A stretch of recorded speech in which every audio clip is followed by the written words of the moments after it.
nuevo amor. El corazón me late sin parar,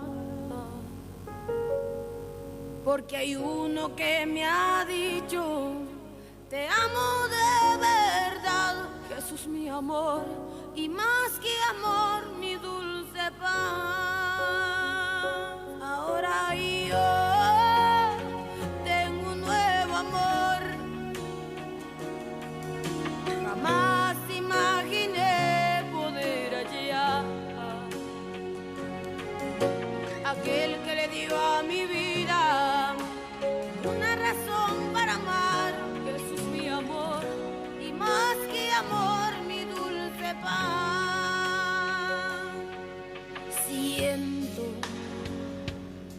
que tengo ganas de volar al firmamento, gritarle al mundo entero lo que estoy sintiendo, que ya encontré mi dulce amor. Jesús es toda mi verdad, y nunca yo me cansaré de repetir hasta el final. Ahora yo tengo un nuevo amor, y yo jamás imaginé poder hallar aquel que le dio a mi vida una razón para amar. Jesús mi amor, y más que amor, mi dulce paz. Ahora yo tengo un nuevo amor, este corazón a mí me late sin parar, porque hay uno que me ha dicho: te amo de verdad, Jesús mi amor, y más que amor, mi dulce paz. La, la, la. Te amo, Señor. Amo su voz dulcísima en respuesta cuando llamo, sus ojos tiernos y hasta el toque de sus manos. Por siempre suyo quiero ser. Jesús es toda mi verdad, y nunca yo me cansaré de repetir hasta el final. Ahora yo tengo un nuevo amor, jamás imaginé poder hallar aquel que le dio a mi vida una razón para amar. Jesús mi amor, y más que amor, mi dulce paz. Ahora yo tengo un nuevo amor, jamás imaginé poder hallar aquel que le dio a mi vida una razón para amar. Jesús mi amor, y más que amor, mi dulce paz. Jesús mi amor, y más que amor, mi dulce paz. Jesús mi amor. Amén, Dios los bendiga. Iglesia, qué bueno es estar con ustedes reunidos este día jueves de intercesión, de oración, donde nos reunimos para tener un tiempo de enseñanza y luego para orar, activándola a través de ella. Es bueno enseñar no solamente a la casa de Mir, que es una casa que ya está relacionada con las enseñanzas que traemos, pero también al público que nos ve de diferentes lugares. Entender esto, que cuando uno habla de activar la palabra, uno lo que se refiere también es adquirir nuevos comportamientos según la palabra, adquirir hábitos según la palabra. Cuando yo activo algo, enciendo algo, prendo algo, eso empieza a funcionar según su naturaleza. Entonces, cuando digo activo la palabra, o cuando usted ore y lea una porción de la palabra necesaria para su situación, y usted diga, yo activo esta palabra, quiero que usted tenga el entendimiento. El apóstol Pablo habla a la iglesia y dice, debo adorar con el espíritu, pero también con el entendimiento. Debo orar con el espíritu, pero también con el entendimiento. ¿Qué significa eso? Debo también entender qué estoy haciendo. Cuando usted dice voy a activar la palabra, usted hágalo bajo el entendimiento. Esto que está diciendo la escritura, la activo en mi vida, va a empezar a funcionar como dice. Por lo tanto, yo soy un medio, soy un canal por donde esta potencia de la virtud de Cristo va a correr y va a hacer su obra, pero tengo que correr con ella.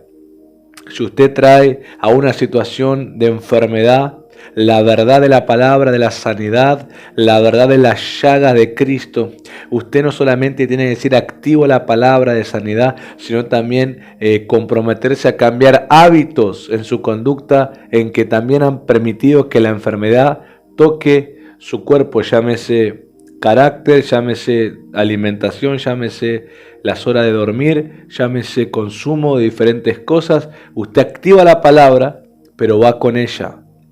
Entonces la palabra de verdad se va a activar. ¿Y por qué le enseño esto? Para que usted pueda caminar bajo la autoridad de la palabra del Señor.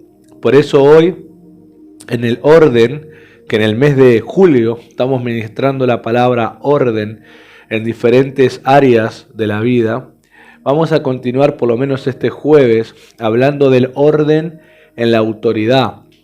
La autoridad, quiero que resaltes esto, la autoridad trae orden. La autoridad, es más, la autoridad es puesta para mantener el orden. Una autoridad es una persona a la que se le ha confiado el derecho de juzgar. Ay, pasa que algunos ponen versículos bíblicos que no juzguemos a otros, descontextualizando a lo que nuestro Señor Jesús enseñó. Por eso ahora vamos a ver quién puede juzgar en la autoridad que posee. Tampoco el que carga autoridad puede juzgar todo, sino que puede juzgar lo que tiene autoridad para juzgar, porque eso es el orden de Dios. Es un mismo orden que también en ocasiones la justicia de la tierra toma. Por ejemplo, cuando las personas se preparan las leyes en la constitución de una nación para ser un abogado o para ser un juez, ellos saben qué pueden juzgar. Ellos bajo el conocimiento y bajo la rama judicial en la que se han especializado es la que van a poder juzgar. Un juez que se especializó en la rama del juicio de lo que es homicidio, de lo que es abuso sexual, de lo que es acusaciones de diferentes tipos, él está preparado y autorizado para juzgar eso, porque se preparó para juzgar eso. Ahora, después están los que se han preparado para juzgar otras cosas como casos de divorcios, casos de repartir la patria potestad, casos de dividir los bienes o hacer sucesiones. Cada juez en lo que se preparó tiene la autorización para juzgar. No puede juzgar en lo que no se preparó. Y los abogados, quienes son representantes legales de alguien, cuando están delante del juez, el abogado también puede defender a aquellos por lo cual se preparó. Hay abogados que se preparan en lo que es lo civil, en lo que es cosas sociales. Hay abogados que se preparan a lo que es más judicial, a lo que es también temas de delitos y demás. Ellos se pueden parar a defender porque están autorizados, porque se prepararon y se especializaron para eso. Eso es en el orden de la tierra, autoridad de la tierra, pero en el orden del cielo nosotros juzgamos, el que carga autoridad juzga según en lo que Dios lo llamó a hacer. Por ejemplo, un pastor, como es mi caso, juzgo según la tarea que Dios me confió. ¿Qué significa? Que las personas que están bajo mi pastorado, a las que también, escuche que es también orden esto, a las que también el Señor asigna mi pastorado, no es que están por estar, porque viven cerca, porque son del barrio, porque me conocen de chico a mí, entonces dijeron, bueno, vamos ahora estar con él que es pastor. No, no, no. En el orden de Dios son personas que fueron asignadas a mí como pastor y yo fui asignado a ellos. En mi tarea pastoral, Dios a mí me dijo qué tarea pastoral hacer. Entonces mi juicio o juzgar a los que están bajo mi pastorado se debe a la tarea pastoral que hago. Yo ahí puedo juzgar, soy autorizado por Dios a juzgar cómo la visión, el ministerio, la enseñanza y sobre todo la conducta que enseñamos a través de la tarea pastoral que Dios me dio. Lo mismo hace el que es apóstol, lo mismo hace el que es profeta, lo mismo hace el que es evangelista, el que es maestro y el que es pastor. Hacemos lo mismo. Y aunque podemos tener el mismo oficio ministerial, no significa que lo desempeñemos de la misma manera. Por lo tanto, otro pastor no puede ponerse a juzgar a otro pastor, porque ese pastor está llamado a ser el pastor de una tarea específica. Ahora, lo que sí estamos autorizados, los 5 ministerios a juzgar, y sobre todo el creyente espiritual, el que está caminando en la fe, sí está autorizado a juzgar los comportamientos externos de la gente. ¿Qué significa? Cuando la persona miente, cuando la persona anda en comportamientos sin ética, que andan comportándose con violencia, faltando el respeto, maltratando en el matrimonio, maltratándose, insultándose, golpeándose, cuando el esposo no es administrador y proveedor de la casa, la esposa malgasta el dinero, cuando los hijos andan en malas actitudes con los padres, estamos autorizados a juzgar. Lo que pasa es que la iglesia, cuando digo iglesia, hablo de una porción de la iglesia que no camina bajo el orden de la autoridad, que les encanta descontextualizar la palabra y manipular lo escrito a lo que les conviene. Y por eso cuando uno juzga desde la tarea, lo llaman carente de amor, lo llaman que no puede hacerlo porque la Biblia dice no juzguen o serán juzgados. Pero mi querido, en la tarea ministerial, el juzgar no es condenar. Eso tenés que aprender a diferenciar. Que te juzgue no significa que te condene. Porque un ministro sensato sabe que él no tiene la autoridad para mandar a nadie ni al cielo ni al infierno. El único que juzga al alma a ese punto es el Padre. Él es el que juzga al alma. Por eso Jesús dijo, no teman al que no puede a ustedes, al que solamente les puede matar el cuerpo y no el alma. Teman al que puede matar el cuerpo y el alma. El Padre, el que juzga, el que decide, el que define todo. Y su juicio es totalmente correcto y santo. Pero nosotros como ministros podemos juzgar ciertas cosas, no condenarte, ni tampoco eximirte, como en la Iglesia Católica que eximen a la gente, sino lo que hacemos es tener esa confrontación personal, en algunos casos privada, esa confrontación de la conducta. ¿Por qué estás así? ¿Por qué vivís así? Y esa charla, que algunos llaman consejería, es un juicio. Estás exponiendo tu conducta y estás siendo expuesto por la conducta que venís teniendo. ¿Para qué? Para traerte al orden de la palabra. Para corregir los hábitos, corregir costumbres equivocadas, para corregir hasta doctrinas y enseñanzas totalmente fuera de contexto de la palabra. Para eso viene la corrección. Porque estamos autorizados por el Espíritu Santo, los que hemos sido llamados a un oficio ministerial, a hacer eso. Eso es cuidar y apacentar la grey. Eso es mantener una ética en la congregación.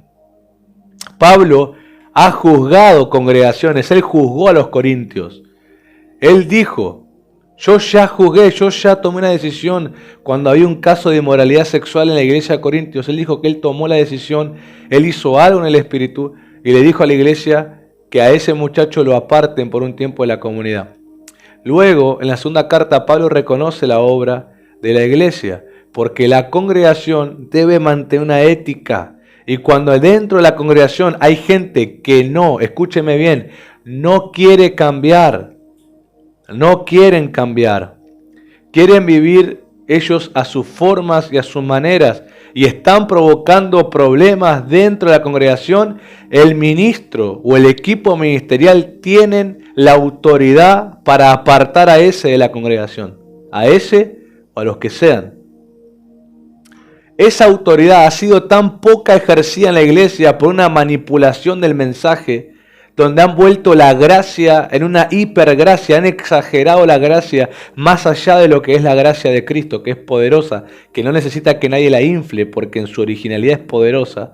Pero la gente así, hay pastores que se la pasan tolerando todo su ministerio a gente que no cambia, problemas tras problemas, divisiones, conflictos, falta de ética y ejemplo que da esa gente fuera de la congregación.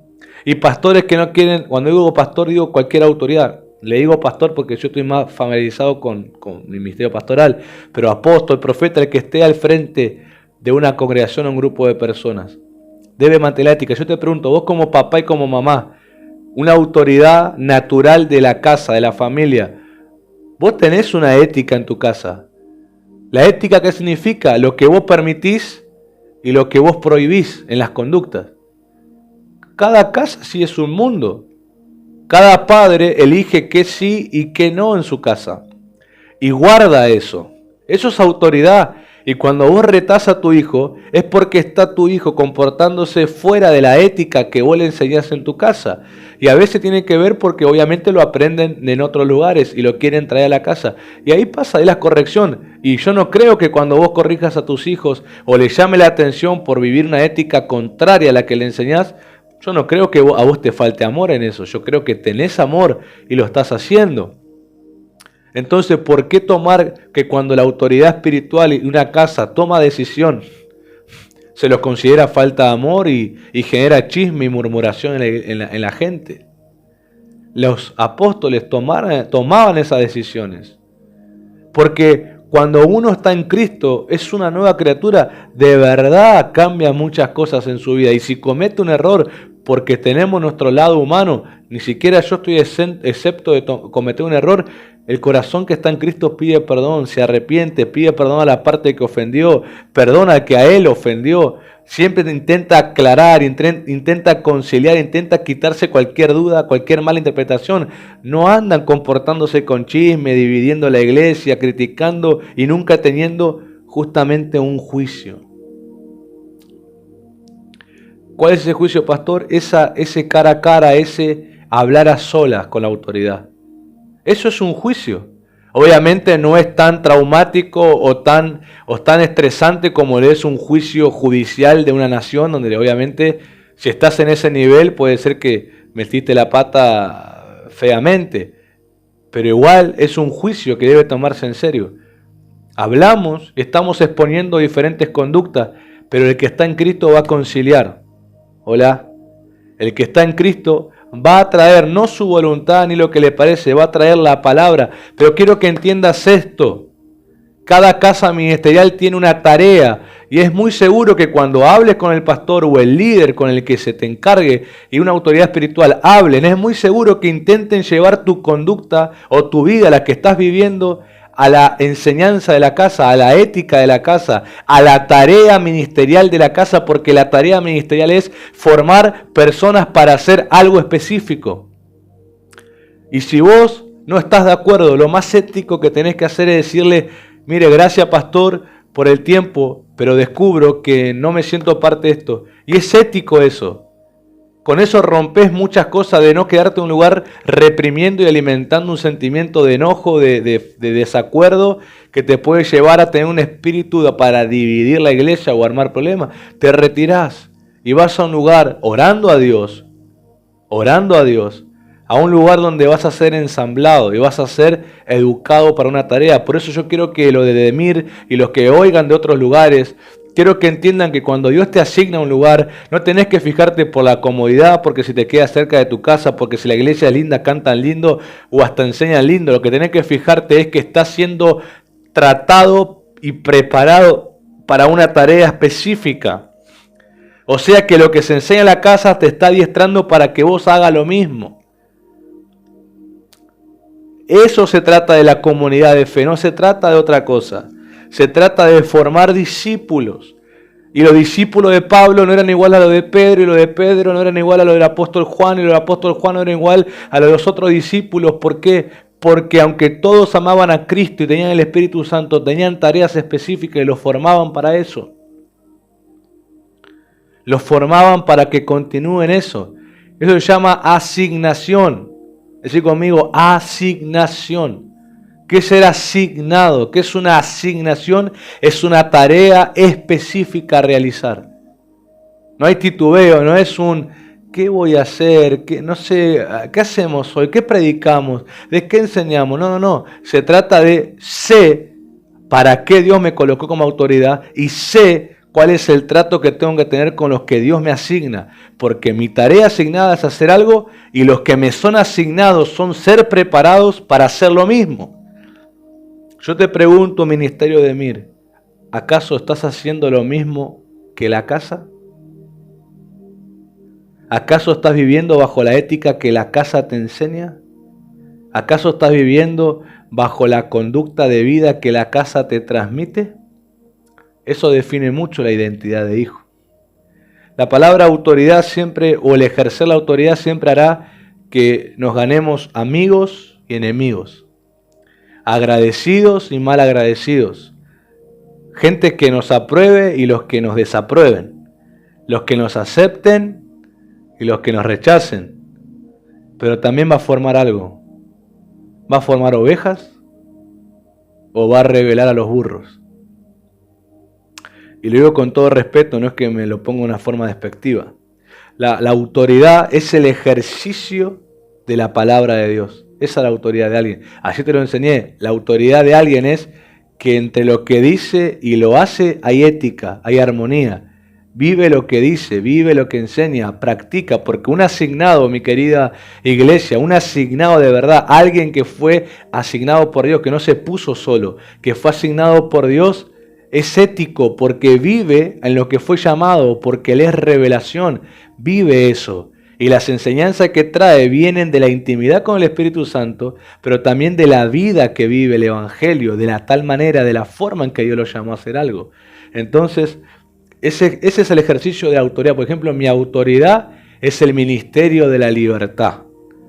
¿Libertad en qué sentido? En todo lo que Dios me dijo. Liberación, libertad en las finanzas, libertad en la salud. Entonces, ¿qué hago yo? ¿Cuál es mi juicio como pastor con los que soy asignado? Que les miro la conducta. Y cuando veo que no están caminando en la libertad como debieran, los llamo privadamente para ver qué está pasando y corregimos la actitud para que caminen en la libertad, porque me es asignado. A ese, atento a esto que voy a definir. ¿A quién juzgo? Al que me fue asignado. Destaque esa palabra. Juzgo al que me fue asignado, pero al que no me fue asignado, aconsejo. No sé si usted entiende la diferencia. Juzgo al que me fue asignado porque me fue confiado. Lo debo cuidar, como Jesús dijo. Debo cuidarlo, que no se me pierda. Y ese no se me pierda es que tengo que hablar con esa persona en ocasiones y a veces con diferentes tonos. Pero el que no me fue asignado lo aconsejo. No tengo una responsabilidad espiritual, aunque lo puedo amar y orar por él. Pero si no me es asignado, no tengo una autoridad para tener la relación que tengo con el que sí me es asignado.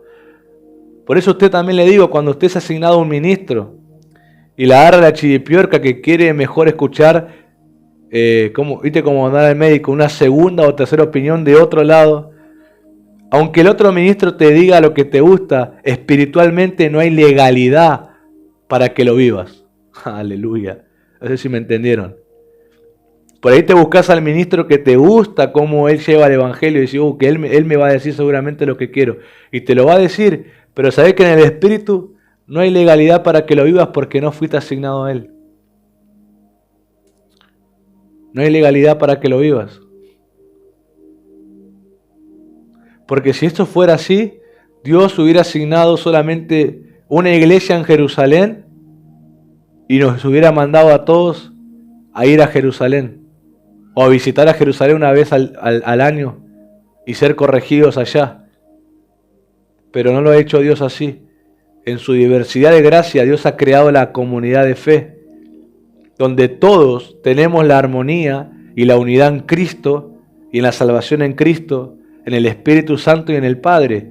Pero en la comunidad hay una diversidad de enseñanza, de ética y de conducta, siempre que nace de Cristo, pero diversa tarea, una tarea diversa.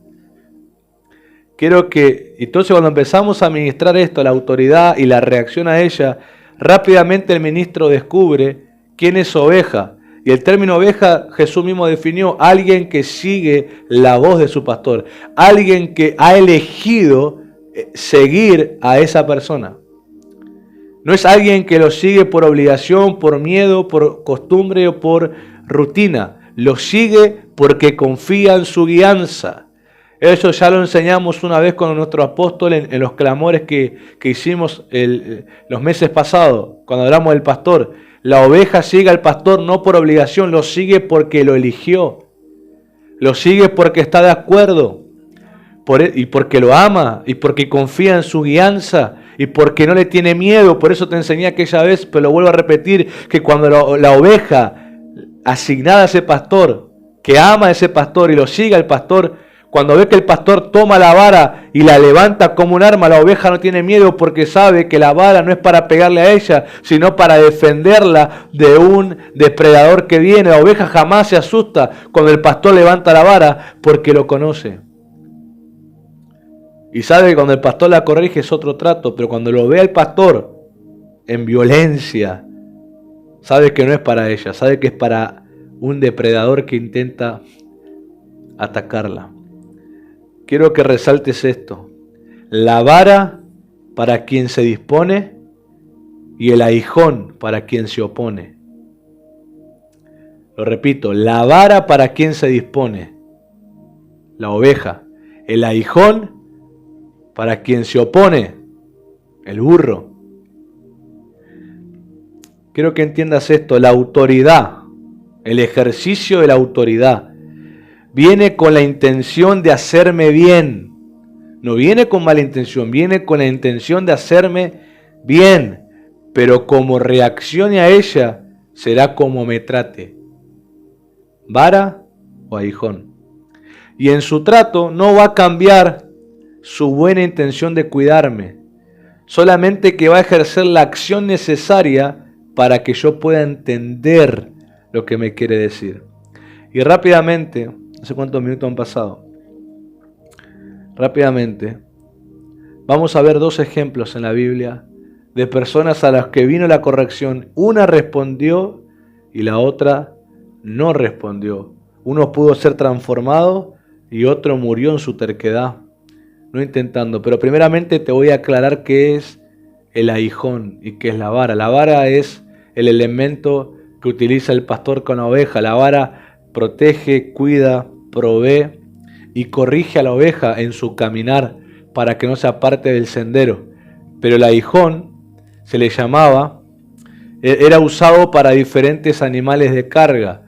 ¿Y por qué se llevaba el aguijón? Porque esos animales, había momentos en que se ponían tercos y se paraban, se detenían, querían dejar de producir, y entonces el que los guiaba tenía que usar el aguijón, que era como un punzón, un clavo, algo punzante en la punta, y ahí le hincaban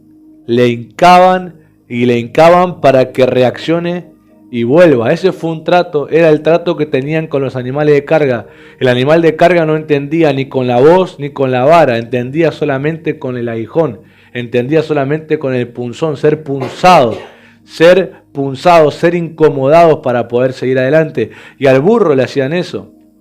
El burro, la mula, es un animal que se vuelve terco. Y cuando la mula se pone terco, la mula se sienta y no hay forma de levantarla. La única manera era punzarla para que pueda hacer caso. O fíjate que la autoridad, tanto la vara como el aguijón, no viene a maltratar, no viene a matar, no viene a hacerle mal, lo viene a hacer avanzar. Pasa que según la reacción a la autoridad es el trato de la autoridad. Hay algunos que son dóciles y solamente hace falta una charla. Otros son duros y hay que tener el trato de hincarlos para que sigan adelante. Pero vuelvo a decirte, al que fue asignado.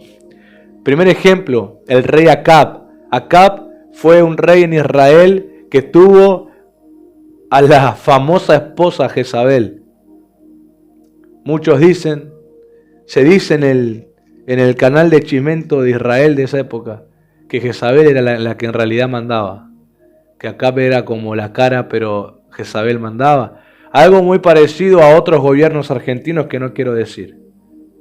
Que hay una cara principal, pero se sabe que por otro lado mandan. Entonces Acab era un rey donde fue tratado con la autoridad. ¿A través de quién? A través de un profeta. Muchos dirán Elías, no, Elías habló después. En este caso fue otro profeta. Un profeta que miren la consideración de Acab. Cuando el rey, recuerden que Israel se dividió en dos y quedó el reino de Israel y el reino de Judá.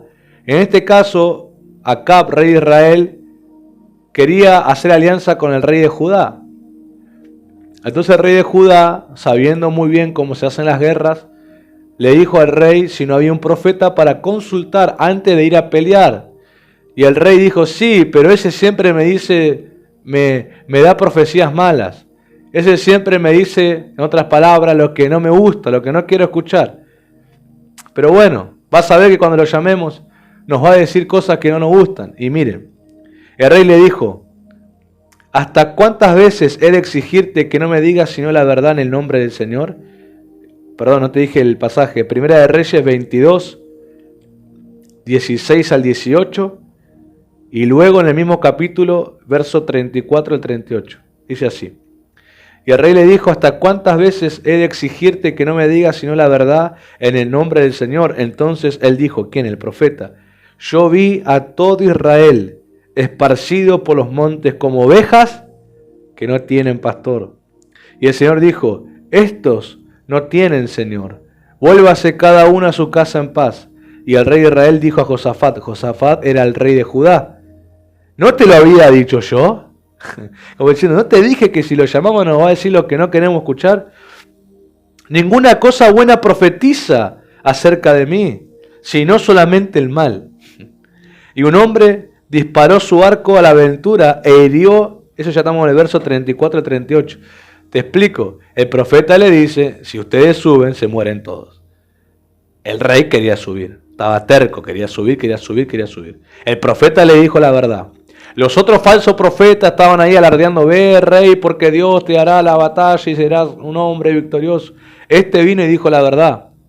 Si usted lee el contexto, dice que Dios envió o permitió Dios que un espíritu engañador se meta en la boca de los profetas. Entonces el profeta falsamente decían que le iba a vivir bien, pero este le dijo la verdad. Pero el rey, a pesar de todo, se encaprichó diciéndole a otro rey, viste que te dije que este no me dice lo que a mí me gusta, y se fue. Entonces, verso 34 y 38, para terminar esta primera parte, dice, y un hombre disparó su arco a la aventura. O sea, la aventura significa lo disparó al aire.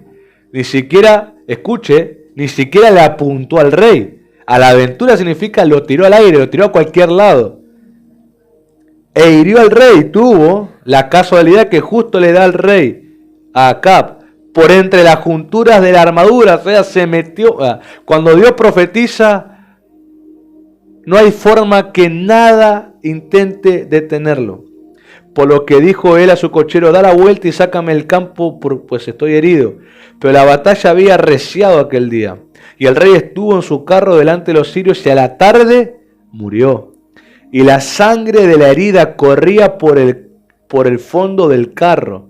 Y a las puestas del sol salió un pregón por el campamento diciendo, cada uno a su ciudad y cada cual a su tierra, como el profeta dijo. Murió pues el rey y fue traído a Samaria, y sepultaron al rey en Samaria, y lavaron el carro en el estanque de Samaria, y los perros lamieron su sangre, y también las rameras se lavaban allí, y conforme a la palabra que el Señor había dicho. Acá no fue, ni piense que fue un hombre correcto, fue un hombre totalmente falto de ética, un hombre manejado por la lujuria, porque Jezabel lo manejaba con el sexo, Jezabel lo manejaba con la fantasía y la lujuria sexual. Vaya a saber qué prácticas tenía esta mujer y que el rey se enloquecía. Él era un hombre dedicado a los vicios de la carne, a las pasiones carnales. Así que un hombre estaba en autoridad, pero no caminaba en autoridad.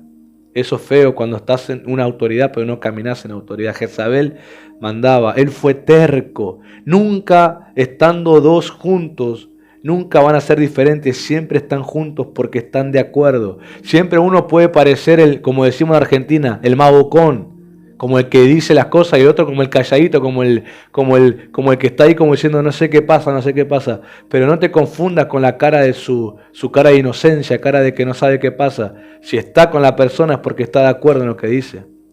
Jezabel sería la bocona en este caso, y acá como el que no sé qué pasa, pero estaba de acuerdo. Vemos su corazón terco a la palabra. Vino el aguijón, porque Acab era un burro. Hay un dicho argentino que dice, ¿qué podés esperar de un burro más que una patada? Acab sabía que el profeta le decía verdades que él no quería reconocer. Y una vez más el profeta le advirtió lo que pasaría. Yo vi a Israel dispersado como ovejas sin pastor. Pasó, él era el pastor que fue herido y murió. Y nadie se preocupó mucho por su muerte. Dijeron, bueno, se terminó, váyanse cada uno a su casa. Una vez enseñé algo y lo repito ahora. Vive para que te recuerden, no para que te olviden. Hay gente que cuando se mueran por cómo viven, va a ser un alivio para muchos corazones, que se terminó su vida. Pero vive para que te recuerden, para que seas un ejemplo. No seas burro peleando con el aguijón, sé oveja acatando la dirección de la vara. El aguijón para Acab era en que lo que él quería oír, no lo oía. Él quería que le digan lo que él quería, pero la palabra le decía lo contrario a lo que él quería hacer, y él no podía aceptar eso. Pero aunque el trato era áspero, porque los profetas eran fuertes hacia él, Elías fue uno que también lo confrontó, la intención profética era cuidarlo. Decir conmigo, cuidarlo. Salvarlo de ese final lamentable. Pero no atendió a la voz de Dios y murió en su terquedad. Y un ejemplo más, el apóstol Pablo, primeramente siendo Saulo. Vamos a leer Hechos capítulo 9, verso 3 al 9 y luego versos 17 al 19. Dice así: mas yendo por el camino, aconteció que al llegar cerca de Damasco, repentinamente le rodeó un resplandor de luz del cielo, y cayendo en tierra oyó una voz que le decía: Saulo, Saulo, ¿por qué me persigues? Él dijo: ¿quién eres, Señor? Y le dijo: yo soy Jesús, a quien tú persigues. Miren esta frase, es la única traducción que lo comenta la Reina Valera. Dice: dura cosa te dar coces contra el aguijón. Coces significa resistirte. Dura cosa es que te sigas resistiendo al aguijón. Pero ¿quién era el aguijón para Pablo en ese momento? Porque Pablo no seguía a Jesús, lo perseguía. Aleluya. Una cosa es seguirlo como alguien amante de Jesús. Otra cosa es perseguirlo porque no lo tolera. Pero ¿quién eran los aguijones de Pablo? Los que seguían a Jesús. Pedro, Juan, Santiago, a quienes Pablo escuchaba, Saulo en su momento, escuchaba que predicaban. Felipe fue el principal aguijón porque él fue presente cuando lo lapidaron a Felipe. Felipe cuando se para les habla a Israel desde Abraham, desde Adán le habla a Felipe. Felipe le hace un recorrido extraordinario que uno que predica entiende que es la inspiración del Espíritu Santo desde el Génesis hasta los tiempos de Jesús. Impresionante, una administración espiritual del Espíritu Santo tremenda, y Saulo estando presente consintió, porque la Biblia dice que él consintió, avaló que lapidaran a Felipe. Esos eran los aguijones de Pablo, porque venía el aguijón, él oía lo que profetizaban, él oía que reconocían a Jesús como el Mesías, él veía los milagros que hacían, él veía todo lo que pasaba en el nombre de Jesús, pero era terco. No quería aceptar que Jesús sea el Mesías. Porque para ellos, lo que eran religiosos, el Mesías tenía que ser casi vanidoso como ellos. Así como que entrara, como diciendo, acá entro yo, el rey mesiánico. Para ellos tenía que ser un guerrero que saque la espada como David y se ponga a cortar cabeza. Para ellos era el Mesías que ellos inventaron y querían o interpretaban. Pero Jesús vino de otra manera. Y no lo podía aceptar que Él fuera así. Él no podía aceptar eso. Porque ellos dirían, ¿por qué no nació en Jerusalén? ¿Por qué vivió en Nazaret? Una ciudad marítima, una ciudad que va a la gente del vulgo, gente que no tiene estudio, no tiene preparación. Gente rechazada porque los vieron incapacitados de ser rabinos o ser personas que interpretaban la ley, los mandaban a oficios que buscaran. De ahí el Mesías. Pero bueno, ya sabemos la humildad de Jesús, que pasa por otro lado.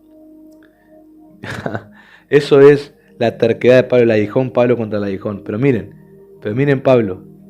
Él temblando y temeroso, Saulo en ese momento, dijo, Señor, ¿qué quieres que yo haga? Pablo, totalmente diferente acá. Ese fue la última tocada del aguijón en ese momento para que él reconozca a Jesús. ¿Qué quieres que yo haga? Por eso quiero que usted interprete lo escrito.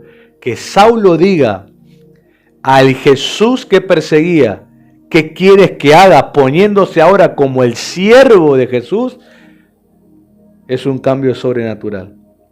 El Señor le dijo, levántate y entra en la ciudad y se te dirá lo que debes hacer.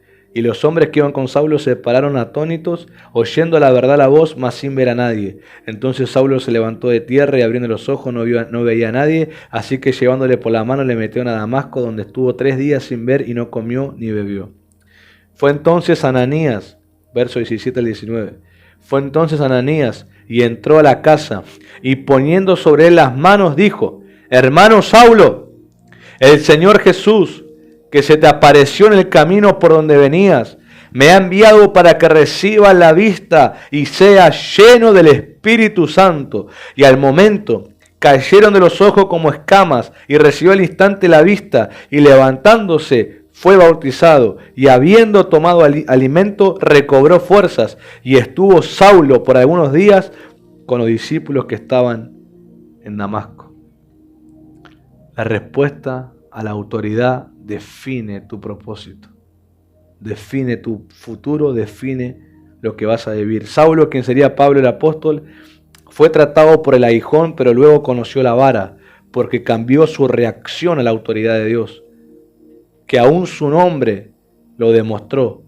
Saulo, cuyo significado es grande desde el punto de vista del orgullo, pasó a ser Pablo, cuyo significado es pequeño desde el punto de vista de la humildad. Ahora te pregunto, después de todo lo que hablamos, ¿cuál es tu reacción a la autoridad? Vos sos como Acab que dice, y agarraste la maña de decir, que no predique el pastor, porque el pastor siempre me dice esas cosas que a mí no me gustan escuchar. No me gusta escuchar eso. El pastor empieza a ministrar esas cosas que a mí me ponen incómodo. O, como Saulo, decir, ¿qué quieres que haga, Señor? Cambia tu naturaleza para que también cambie tu actitud ante la autoridad. Yo quiero que oremos. Esto es como ¿cómo le dicen? Como un complemento a lo que ministramos ayer.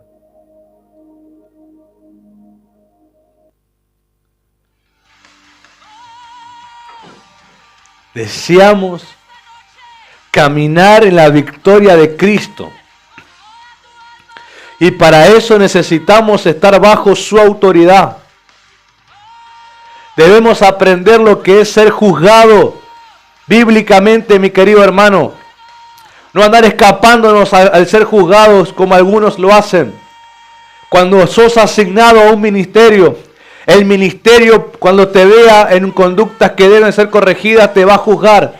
pero no de la forma despectiva como vos estás acostumbrado, sino de la forma que te eduque para que puedas ser preparado en la tarea que tenés que ser preparado.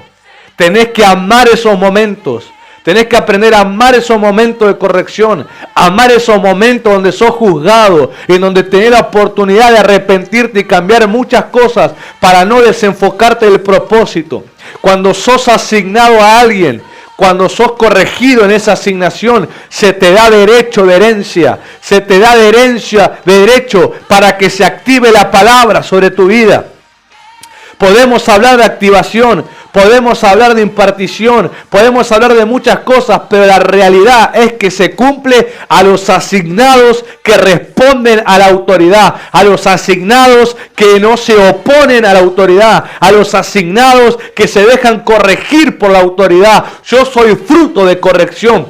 Yo soy fruto de ser asignado a un ministerio y a un ministro. Soy fruto de ser asignado a padres espirituales. Soy fruto que muchas veces en la intimidad me han corregido, han juzgado comportamiento, y cuando lo acepté y dejé de pelear como el burro y me convertí en una oveja, fue cuando pude avanzar en la fe, fue cuando pude lograr cosas, fue cuando vi palabras proféticas cumplirse. Y eso es lo que yo quiero que te pase a vos en tu vida.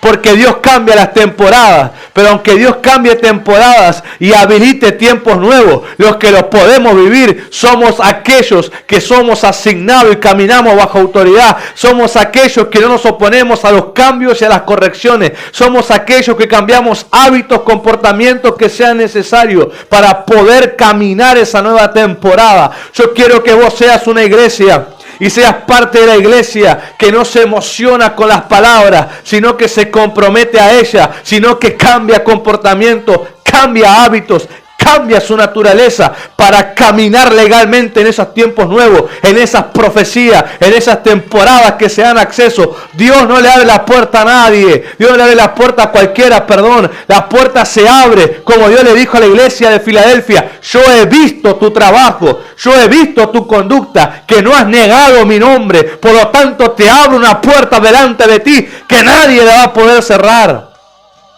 Acá no se trata de tirar palabras proféticas al aire y emocionar a la gente, porque aunque la gente se emocione, aunque la gente pacte, aunque la gente ponga ofrenda, si no deciden cambiar, no les pasa. Si no deciden cambiar hábitos, no les pasa. Si no deciden arrepentirse, no se activa la palabra. La palabra no viene a activarse porque hagamos cosas secundarias, sino porque nos comprometamos a la autoridad que tiene esa palabra, a cambiar los hábitos, a cambiar la forma de pensar, a renovarnos en el espíritu de la mente. Yo en esta hora, Padre, quiero declarar sobre tu pueblo, quiero declarar sobre los asignados que me has dado, y quiero declarar sobre los hijos de la casa de Emir, que son hijos que caminan bajo autoridad, que no son burros, son ovejas, Señor, ovejas que acatan la voz, ovejas, Señor, que aman la guianza, ovejas que siguen el sendero, porque saben que la guianza los llevará a pasto delicado y aguas de reposo para que puedan crecer. Padre, en esta hora nos levantamos contra todo espíritu falso,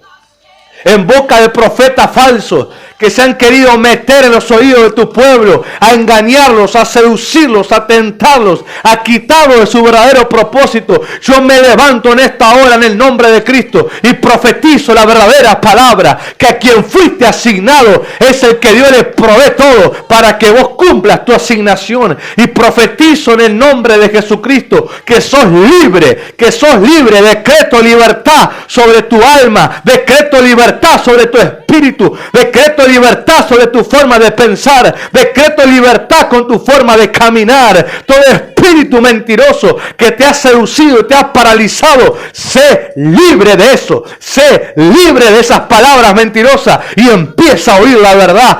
Cambia tu realidad con la verdad de la palabra. Camina en ella, camina a través de ella, sé iluminado en la palabra revelada. Padre, oro que esa ética esté sobre los corazones, asignados a una casa, asignados a padres, asignado a líderes, asignado sobre todo a una tarea específica ministerial, donde son formados, donde son habilitados, donde son enviados, donde son ungidos. Padre, oro que ese comportamiento, el caminar en tu orden, el caminar en la autoridad, traiga la activación de palabras proféticas, traiga la activación de destino profético, traiga el despertar de la unción que hay sobre ellos, traiga el activar de los dones del Espíritu, traiga el activar de los frutos del Espíritu, traiga el activar de la cobertura de la sangre de Cristo. Padre, oro que tú puedas iluminar más allá de mis palabras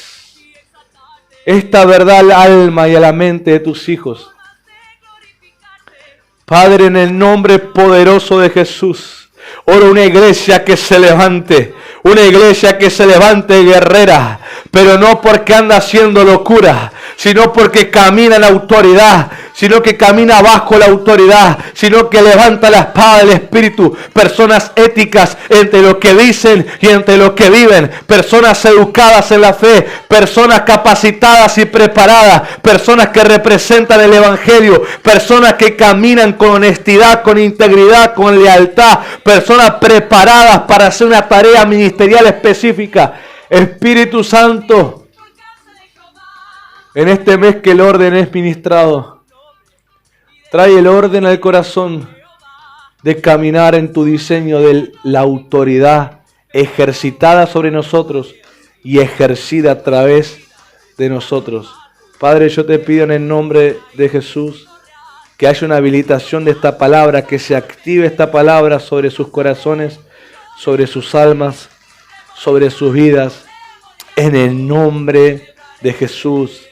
Amén, amén y amén. Iglesia, que Dios te bendiga. En unos minutos nos vamos a despedir alabando y celebrando al Señor. Celebra en tu casa, caminá bajo autoridad, viví la autoridad de la palabra de Cristo. Recuerda que el domingo 11 de la mañana presencial nos encontramos en Casa de Mira, así que sigue caminando en estos decretos y vas a poder experimentar el poder del Evangelio. Que Dios te bendiga.